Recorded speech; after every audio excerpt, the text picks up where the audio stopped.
Walled Up Alive. Erika Sanders. Series. Horror and Suspense Collection. Copyright Erika Sanders, 2025. Cover image copyright Enrique Masega, Dark Souls 1 Pixabay 2025. First edition, 2025. All rights reserved. Total or partial reproduction of the work is prohibited without the express authorization of the copyright owner.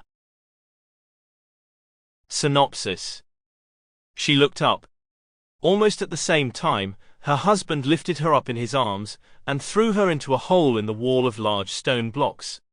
The woman screamed in horror when she saw the chains and rings embedded in the wall.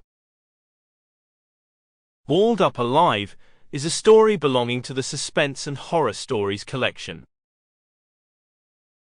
Note on the author. Erika Sanders is an internationally known writer, translated into more than 20 languages, who signs her most erotic writings away from her usual prose with her maiden name.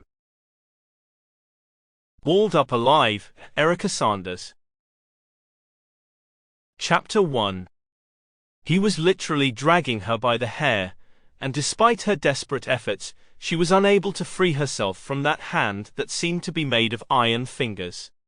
The man's eyes were shining demonically, expelling flashes that showed both blind rage and morbid satisfaction.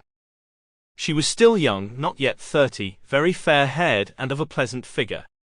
At that moment, her body was covered only by a long white nightgown, which would have given her a somewhat ghostly appearance in other circumstances. The man was tall, almost gigantic, extremely robust, and had thick reddish hair that made him look like a pirate, despite the modern clothes he wore. Some in Württemberg said that he was the devil himself.